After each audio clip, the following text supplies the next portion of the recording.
What's going on, Junkie Nation? Gorgeous George and Goes are back with another superstar from the world of combat sports. His name is Austin Trout. He's a former WBA junior middleweight champion. Although I may be out of touch, I've been looking and they might be calling him light middleweight now. Maybe there was a change. Who knows? Welcome, Austin Trout, to the show. How are you? What's up, y'all? Appreciate y'all having me, man. It's exciting to be here. I can't wait to talk about me. Yeah. There's lots to talk about, but is it no longer junior middleweight? Is it now light middleweight? I guess they call it. It depends on what organization that you're representing. So when I fought for the WBA, it was super welterweight. Yeah. I believe maybe the BC calls it junior middleweight. The BO may call it light middleweight, but it's 154 pounds. 151. And you've been consistent because I was looking to see, a lot of fighters as they get older, they'll start to go up or whatever, but it seems like you've been a consistent 154 for a while. So is that just due to genetics, or did you want to just have a solid legacy at 154? Both. It's partly genetics, but if you looked at my father, you wouldn't tell. So it's hard work too. You know what I mean? I wouldn't say hard work, consistent work, consistency. I'm not your average old 154-pound fighter either, though. So yeah. I feel like I have a lot of longevity due to my style and to my unwanted layoffs. Got it. So the first thing I did, when Goes booked the interview, obviously I knew there had to be something happening that was crossing over from boxing to either our world. I got excited. Is he coming to MMA? But we're very familiar with bare knuckle fighting. We know David Feldman very well. We've covered his sport. We love it. A lot of our athletes have gone there as well. And so it's exciting, and I wanted to ask you, what drew you to consider bare knuckle, being that you're a successful former champion in boxing? It's not like you're a club guy or tourney guy. And future world champion in boxing. I still got plans to do stuff over there. Okay. I still got plans to get another world title in boxing. But man, when they said, would you ever do bare knuckle? I've watched it. I'm a fan. Just like boxing, I'm a fan. So I've been watching it. I'm already like, man, I could whoop him and him and him. I'm already looking at the landscape. So when they're like, would you do it? I'm like, would I? And that takes me back to my roots. You know what I'm saying? I'm from New Mexico. It's a desert out there. And fighting is one thing we do out there a lot. So, bare knuckles take me back to my nice New Mexican roots. So are you saying you were a savage on the streets? I'm not saying I was a savage, but I'm saying, I don't remember losing any for real. And I don't remember ever hurting my hand either. You know what I mean? That was never an issue. Every time I hurt my hand, it was in a glove to keep it 100. Mm-hmm. The only time I ever hurt my hand, I had a glove on. Yeah, I believe you. I mean, the sweet science for sure. You guys know how to throw punches. And so the next thing I did was I said, all right, I see that he's a consistent 154, and I start moving over and I see Luis Palomino, who's arguably one of the best champions they've had, one of the best athletes they've had at bare knuckle. Is that kind of one of the ones you saw where you said, he's the best, right? He's the best in that organization. That's what I'm coming for.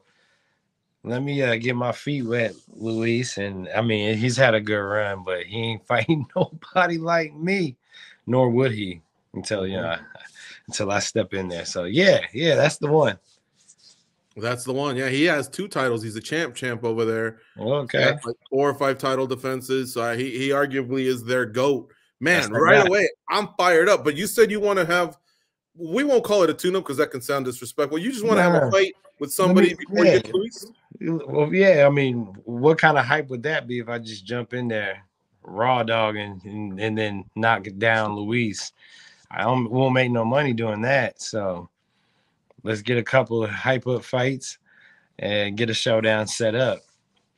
All right. Well, I wasn't sure because I already see you got boxing coming up on December 9th. Like you stated. I like to fight. There's a future belt, for you. So I didn't know if you were just dipping and ripping out or what. No. I like everything I do. I try to do, to the full capacity, and the training won't interfere with any of the fights because it's just boxing training. You know, I don't have to learn nothing different. I know that there's a couple of discrepancies you can't really get away with in that bare knuckle. I'm aware, but as far as I don't have to change nothing up. I don't have to change the diet. I don't really have to change up nothing. So I'm gonna go ahead and try to conquer BKFC while I'm still conquering boxing. Mm-hmm.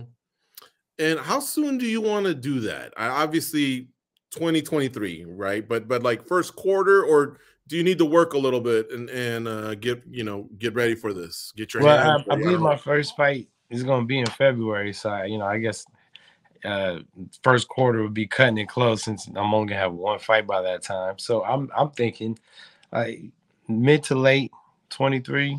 I think that's enough time to get some hype going. Not hype, but get some interest into that.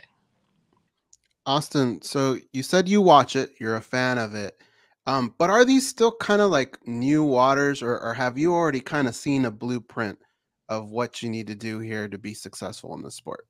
No, I see the blueprint, and watching Luis is he showed kind of the blueprint himself. Not saying I'm going to bite his style, I have my own gig, but watching these guys and how they the purpose is hit and not get hit.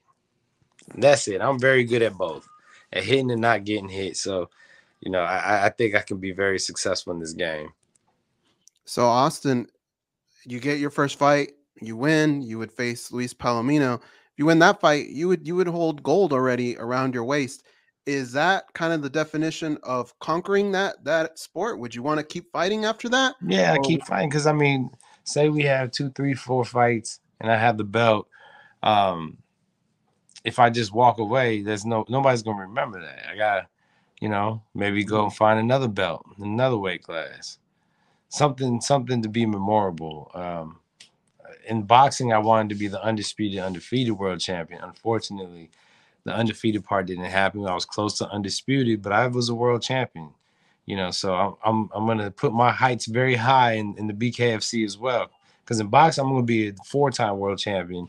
In BKFC, I'm gonna be a 5-time world champion in 3 different weight classes. Let's rock.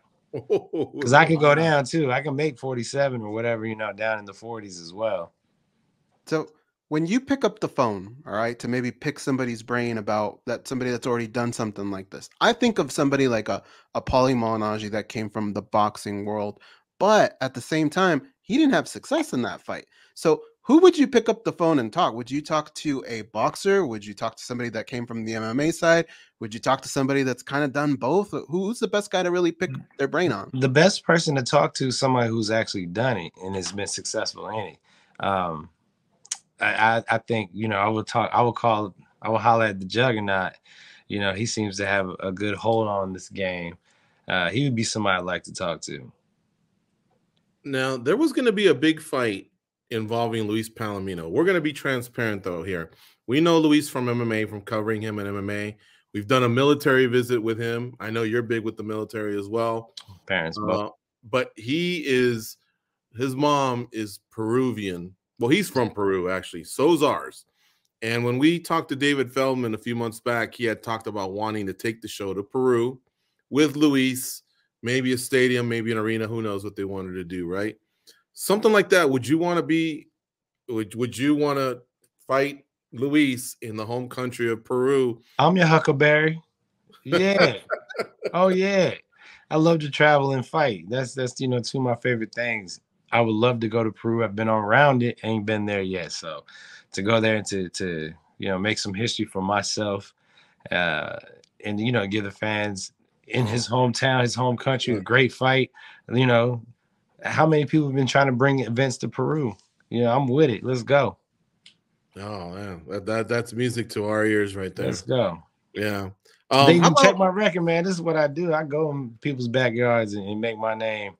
That's kind of how I came up in the boxing world, was fighting in backyards and just coming up that way. I didn't have no machine necessarily until PBC got behind me. And then shout out to Al Heyman still. If it wasn't for the work he did, my name wouldn't be ringing like it is. Austin, one last thing here before we let you go. What about MMA? Since it seems like you have other sports on your radar, like bare knuckle, did you ever look at our sport and even consider it any point in your career? Nah. You know, the thing about MMA is it's a different breed. You know, I have no. You know, I won't say no because again, you know, I like to fight. And at one point, I was like, yeah, I'll do some MMA. When it was new. And it was kind of more of a tough man contest, but now, you know, everyone's broken down everything into such a science that I wouldn't say no, but I would definitely be. I'd have to be I wouldn't just jump in like I'm trying to jump into this bare knuckle. You feel me? I would take my time with MMA. I would have to master. You know, just 2 or 3 maybe arts would take some serious time. I think. We just had a kickboxer come over and defeat Israel Adesanya, also a kickboxer. True. So they worked on just enough wrestling to but see, that was a great stylistic matchup. And if you look at it, that kick, I don't want to butcher his name, Alex Pereira, yeah. He was the better kickboxer because that's what Adesanya was trying to do. So yeah, if you get somebody who wants to sit there and stand up, okay, yeah, we'll take that fight. But you know, I couldn't claim that I conquered MMA if I just fought all the boxers. Who would you want to fight in MMA if let's say that person said, hey, unofficial rule, we ain't even gonna take it to the ground. Who would you like to throw hands with in MMA? Conor McGregor. I would whoop his ass, man. He could kick too if he wanted. I think I could whoop him. Take it easy, Austin Trout. Those calf kicks are pretty brutal. Are you sure about that? Those kicks look, and I got little legs, but yeah, I mean, I think I can handle it. Hey, you definitely handled yourself in combat sports, so there's no shade being thrown here. I'm just busting balls. No, you're right though. That's a tough cookie to crack, but I think I can do it if we strike it. Yeah. Do you know any of the guys from? I know you're in Houston and formerly New Mexico, so. Jackson Wink, Derek Lewis, Joseph Benavidez, I think might be from your neck of the woods. That's Las Cruces. That's me and Joseph. We went to high school together. Yeah. You know, he was wrestling, I was boxing, and it was crazy because when I was fighting Cotto, so I'm in New York getting for the press conference, like doing the press run. So the fight was probably, you know, like a month away or 2 months away. And I'm in New York for press. Getting ready to fight Cotto in the Madison Square Garden. I'm in Times Square, and I look up. I see a big-ass billboard on my man Joe. So that was like a great Las Cruces moment. You know, of course, I had to go put the picture of me with Joe right behind me. Like, hey, I don't care what nobody said. For that little time being, Las Cruces ran New York. My New York people would be like, Las Cruces, they never run New York beat, never son.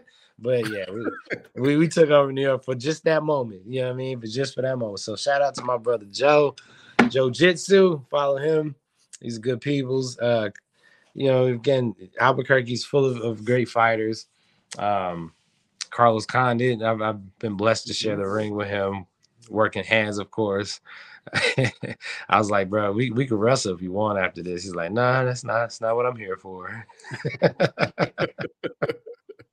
All right, man. Well, listen. And one more UFC classic moment for me, because I was very stoked being on it. My pro debut was on Holly Holmes' undercard when she fought Christy Martin. That was like her breakout win, and then from there she went on to win every belt imaginable in the women's boxing world championship. And then she went on to switch to MMA, have a big old upset with Ronda Rousey. New Mexico stand up. Shout out to Holly Holmes, Carlos Condit, Keith Jardine. We have a lot of those are some old school names there. All right. Yeah. I like hey, shout out to John Jones too. He out there in Albuquerque. Budke. Yeah. John Jones, Jardine, Tim Means, a lot of Tim people. Means. I can't believe I forgot my man Tim. He boxed too. Mm-hmm.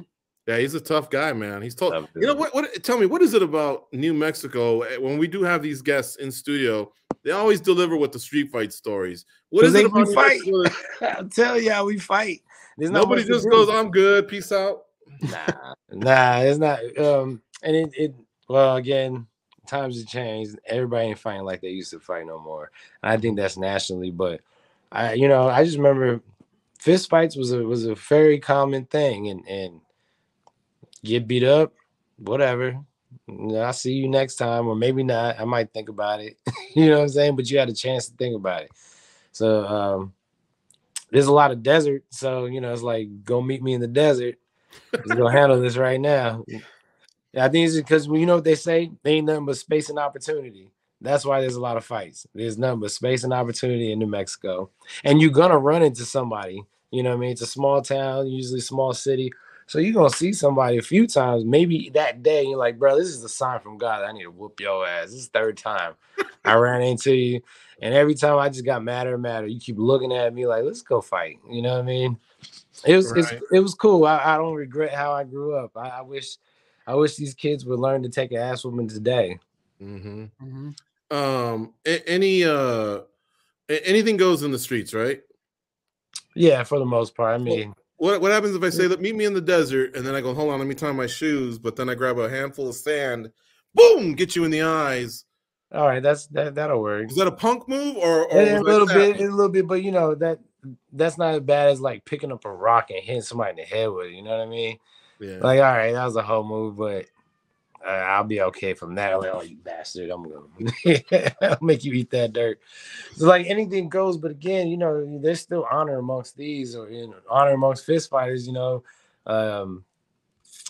don't want to just stay stomping people out, nothing like that. There should be some kind of rules, and unfortunately, there's not. Which is why I try to tell these kids, like, just come to the gym. It's a controlled environment. We can teach you how to properly defend yourself, properly strike adequately, and if somebody falls, that's it. Maybe not let them get up, but we're not going to take advantage of the weak. Mm-hmm. One more. Who, aside from your homies, is there a fighter that you like watching in MMA from our sport? Adesanya was my dude, man. Oh, so that one hurt. It hurt. I was happy for his victor, but I just like how Israel's such a nerd. He likes anime. He likes comics. I'm kind of the same way. Adesanya's like a real ninja in there. You know what I mean? Yeah. And I remember Machida used to be the same way. I thought he was like a real ninja in there. You think Izzy can get him in the rematch? Shit, I don't know. Hopefully, yeah, I think so. It was He's 0-3 against them, twice in kickboxing.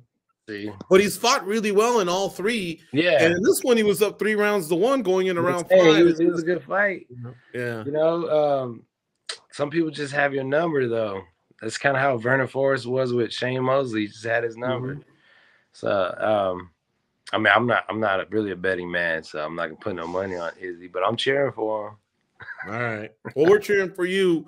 Whatever you do, we've watched you for a long time, so thank you so much for jumping on here on our show. Thanks for having me. Can't wait to cover your first fight at BKFC. All right, have a good one, y'all. You too.